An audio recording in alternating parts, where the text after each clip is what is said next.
When rosy May comes in with flowers to deck her gay green spreading bars, then busy, busy are his hours, the gardener by his cradle. The crystal waters gently fall, the merry birds are lovers all, scented breezes round him blow. I was born in Glasgow in 1919, very much a towny person, and was brought up. I was at school in Glasgow and was brought up there. So I'm a real dyed-in-the-wool Glaswegian. Well, I remember we lived for a long time in a flat at the top story of a typical Glasgow red sandstone tenement. I couldn't have been further from the countryside, but we did go to Aberfoyle on holidays, and that gave me my first taste of the countryside, and I was bewitched by it altogether. Just the ability to run wild in the woods behind where we stayed in the village. That was a wonderful experience, and I think that's what gave me my first experience of the countryside that we have, and I thought it was pretty wonderful. I had a serious illness when I was at school, and that affected my life very much at that time. I completely recovered afterwards, but it certainly affected my school life. And I really wasn't sure what I wanted to do at all. I was very indecisive about it. I had this feeling that I did not want to spend my life sitting behind a desk, which was very immature, really, because if you're getting any job of any responsibility, you can't avoid sitting behind a desk at some stage of it. So I wasn't really clear what I wanted to do. And I thought at the time the only thing that I could think of in the countryside was going into agriculture. So that's what I did. I started a degree in agriculture at Glasgow University in 1939. This first year, of course, was just pure science, the usual things to do, physics and chemistry and zoology and botany. But I knew all the time that the war had just started and that I would inevitably end up in the army. But I thought if I got 1 year under my belt, that would be useful to me in some sense, though I didn't know at that time what that would be. Well, I was called up in 1940 to Redford Barracks in Edinburgh, and it was a new life altogether, of course. I remember it very well, getting into a big dormitory in a barrack room with 20 other people, and we were going to be trained as signallers for the Royal Artillery. And I did 6 months of that, and then I went off to an officer cadet training unit in Salisbury Plain to learn to be a proper gunner, and I was commissioned in 1941 in the Royal Artillery, and had a good bit of luck then. I asked to go to a Scottish regiment if that were possible, and I did get a regiment. It was the Territorial Army Regiment, pre-war Territorial Army Regiment from Edinburgh, and my whole army service was spent in the first City of Edinburgh battery of that regiment, and they were a fine lot.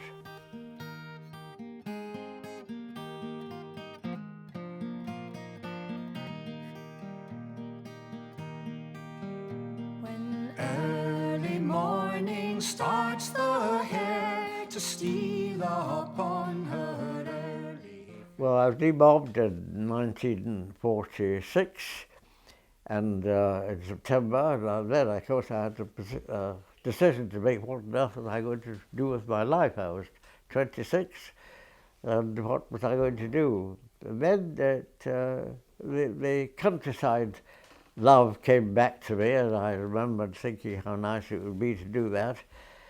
Now, when I'd done my year's agriculture at Glasgow University, I realised that all my friends and other people in my year were almost, without exception, sons of daughters of, no, those were all just men, actually, as I remember now.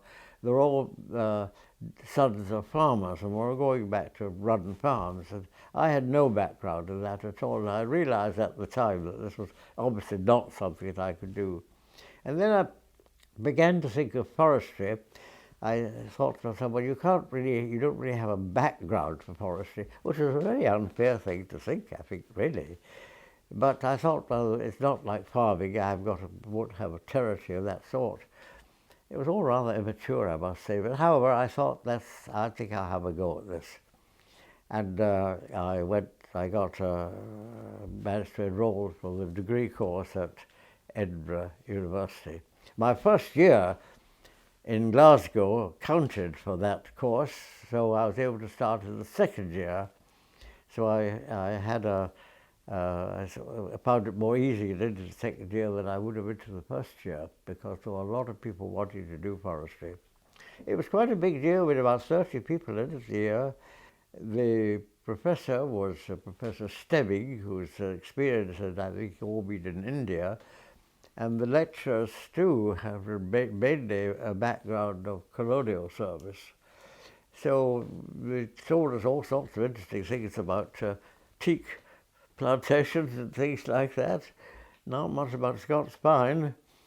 And I remember in forest engineering we were told how to build roads in the jungle. And I always remember very much we got a very interesting lecture about how to build a fireplace in your forest bungalow. Not very useful for a future career in Scottish forestry. When I applied to join the Forestry Commission straight away. And I don't know what went wrong, but there were no interviews held in that whole year. And I had to wait to get an interview for joining the Commission until 1949. Which seemed an awful waste of time for me. In that time, I was employed as a forest worker, working in the research division, which had a northern base in Edinburgh, under the silviculturist north. J.B. MacDonald was its most famous, I think, silviculturist north. And I worked there with him and also with John Zetbauer, mainly on trying to get trees to grow in poor conditions.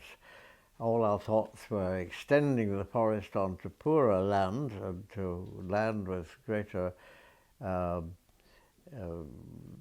exposure. So it was all to do with trying to make trees grow in places that they didn't normally think of growing. That was our whole effort about it. Well, in 1949, there was a board held for appointment of district officers, and I succeeded in getting that appointment. And I was told that I would go to work in the South Scotland Conservancy and would be based at Lagham. But before that, I had to go and spend 6 months with a senior district officer who would show me the ropes. Well, I went to Lockerbie and worked with Bill Sutherland there.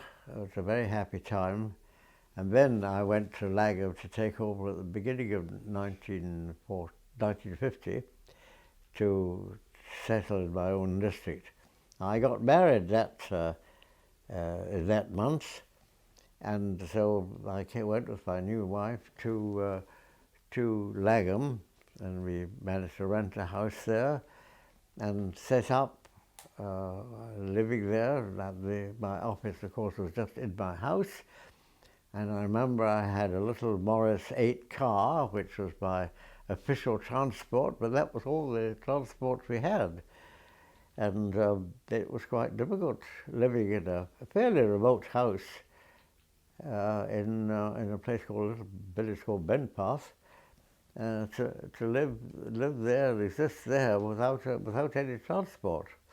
There was Joe Bell's bus that delivered messages to you if you went down to collect them at the end of the road. So living was fairly primitive. But my actual work was interesting. It was mainly planting. there was a big forest called Newcastleton, which had been set up in the 1920s, one of the earliest commissioned forests, and that was an established forest, was actually beginning thinning, so it was quite interesting to do that. But the others, Twigleys and Castleor and Tinnisburn were the names, and they were all planting forests, which we were establishing big forests, which are now very large forests, mainly on Eskdale Muir, which was a rather remote and poor site, but I have no reason to think they aren't highly nice forests now.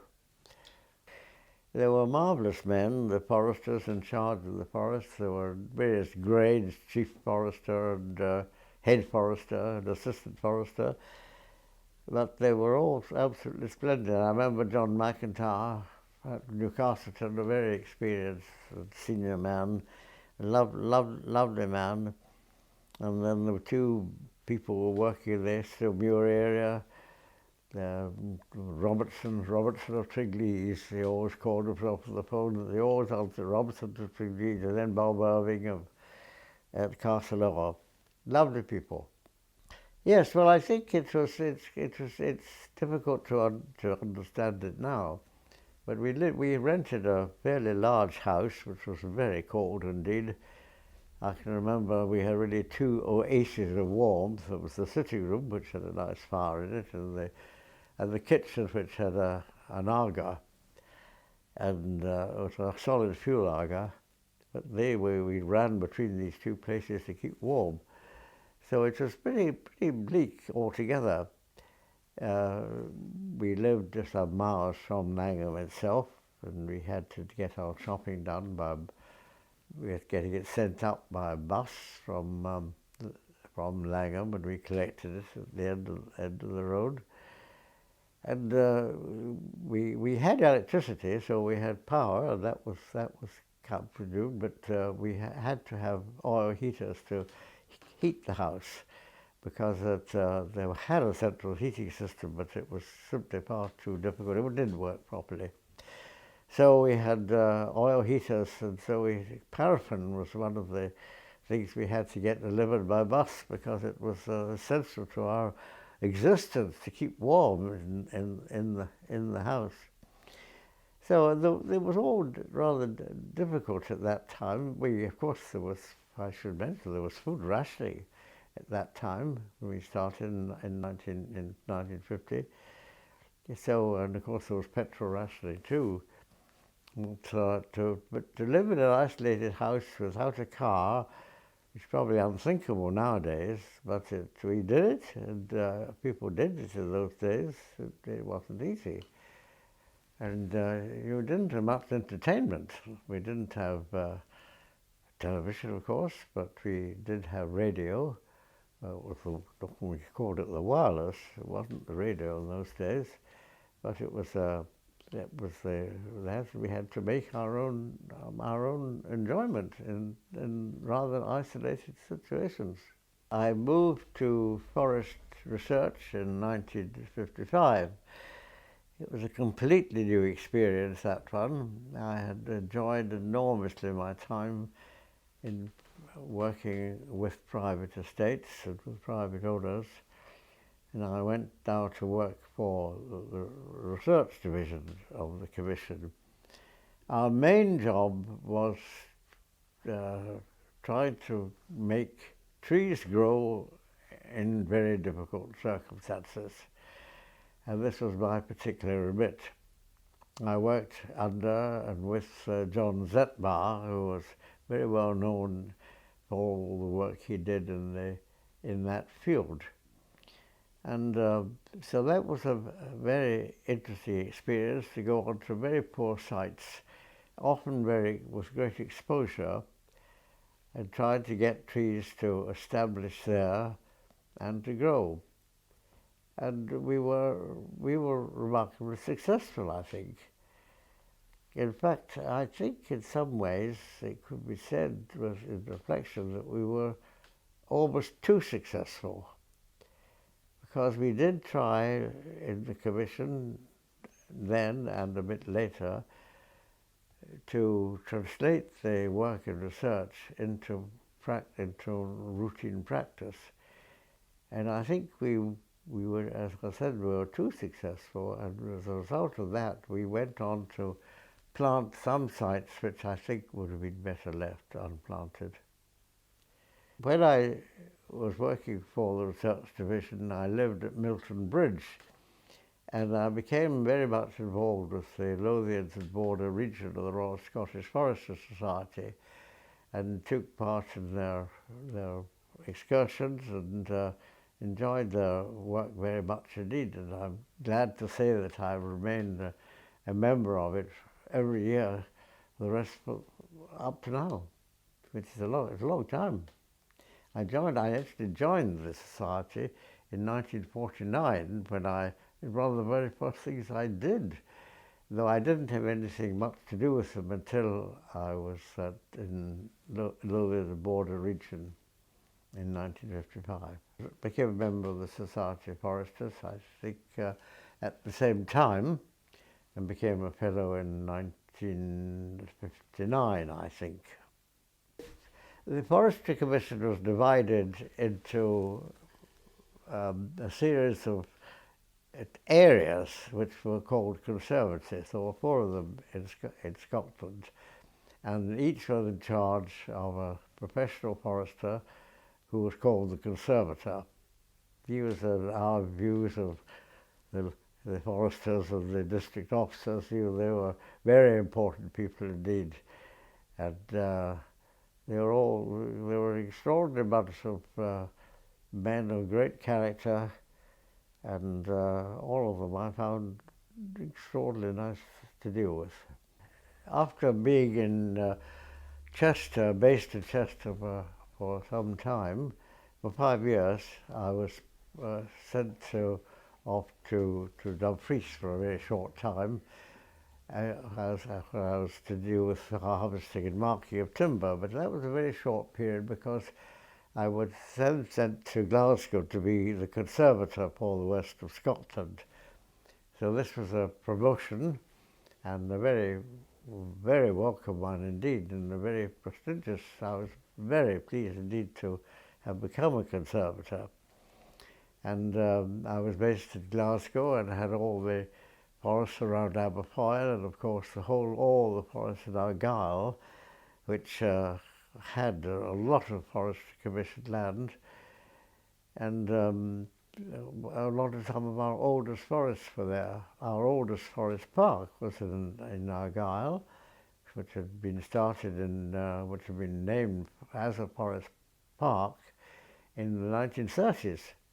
So it was a great pleasure to come back to that area, and a great pleasure to go back to find Aberfoyle, which was a great centre for forestry, which I had remembered as a child, and I was very proud to be the conservator of that area after that period that I had remembered so happily as a small boy.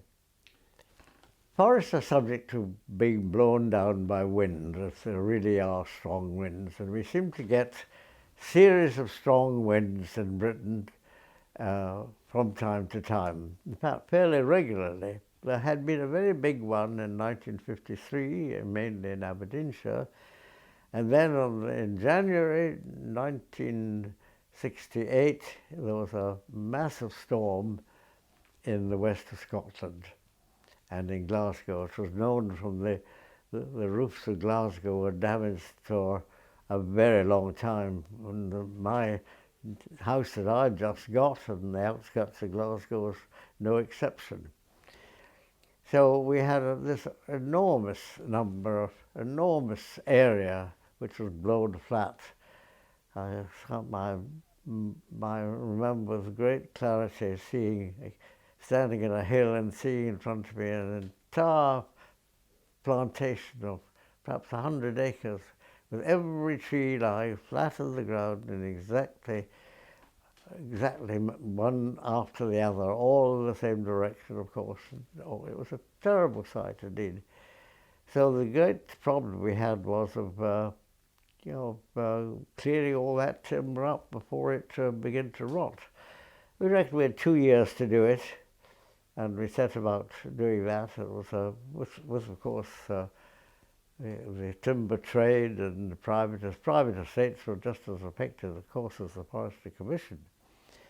So we all combined together to find out how best we were going to clear this disaster.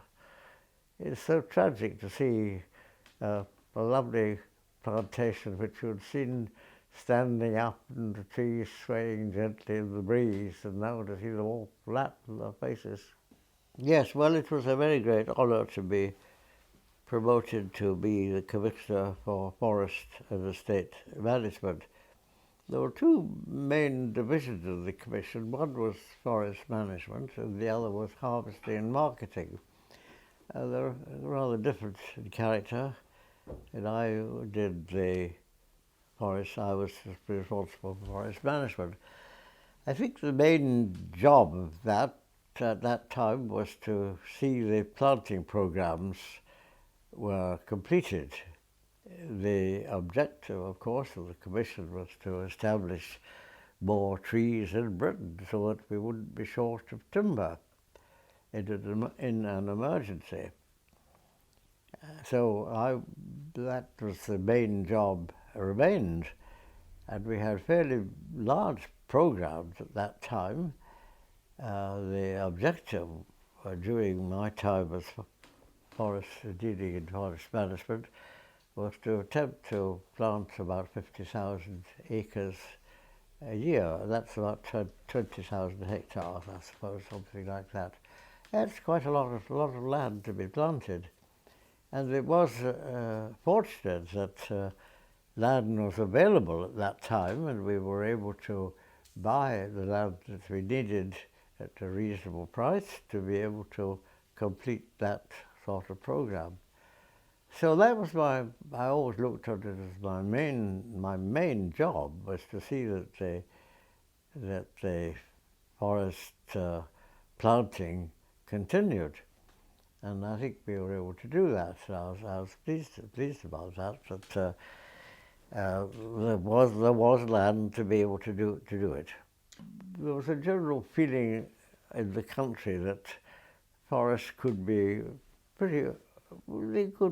not very attractive. And I think that we were guilty to some extent of planting perhaps without complete regard to the effect on the countryside. Forests, I think there was such a drive to plant trees, and the trees planted in the ground would look after themselves, and they would all look fine in the end when they became big forest trees, and that they were all big forests. That wasn't really the case, and I think this time we were coming to realise just how important it was that the forest should fit more naturally into the countryside. And there was also a feeling that we should be thinking more about the wildlife and the effect that our forest had on it, sometimes good, sometimes less good. I don't know who was responsible for the appointment of Sylvia Crowe, who was a very prominent landscape architect, but it was an inspired choice. Sylvia Crowe came to act as our consultant in landscape in the middle 1970s, and her effect was really quite dramatic. I think she was the right person at exactly the right time to be in the right place. And she changed the Commission's outlook on our responsibilities for the amenity of the countryside, for the beauty of it, to make sure that trees did not disfigure it. they could disfigure it, and they could also enhance it. And it was her job was to try and show us how how the countryside's natural beauty could be enhanced by the planting of trees. I can remember so well standing at the tops of some prominent hill and looking down over the countryside, over the hills, with partly forested and partly not, and have her describe how the good effects that trees could have, and when they were planted in other ways were not good. She was a wonderful lady. She worked on the back of an envelope, miracles. I can remember her so well with a kind of rough bit of paper and a pencil, and the wind blowing in her hair, with foresters around her listening to her every word, showing how, by a little diagram, how things could be improved, or how an area could be perhaps felled in a slightly different way, so that some bit left and some bit felled. It was an extraordinary experience. I was always so pleased and so proud, really, of the fact that the foresters took to her, and they were avid in wanting to change their ways and to make things better, to make the countryside really be improved by all the work that they were doing. And I think it's also interesting how the foresters all took to her. You're right, they were all men. We had no lady foresters in my time, we're talking about the 1970s. Sylvia Crowe was dealing with hard-bitten foresters, men, and I think she performed an enormous service to the whole countryside as well as to the Commission. Well, the first thing about forestry and me is that I chose it to be my profession, and I think it was a very wise choice for a young man to make. I have nothing in my family that approaches anything like that, so it was something quite new. My motivation, I think, in forestry has always been this wonderful countryside in which we live, and that's a great privilege. And it's a privilege I don't think we appreciate enough. Now, forestry plays its part in this countryside. Trees and woods, big forests, small forests, clumps of trees, they're all part of this wonderful countryside that we have. But I believe very much that the countryside must be a living countryside. It must be a place where people live and work.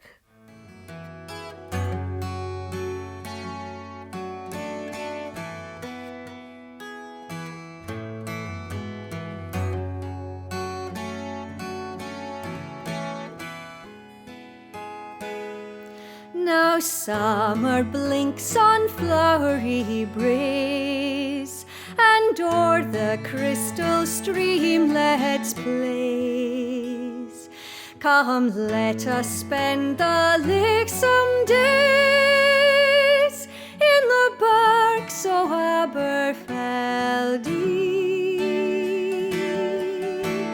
Bonnie lassie, will ye go? Will ye go? Will ye go? Bonnie lassie, will ye go to the barks o' Aberfeldy?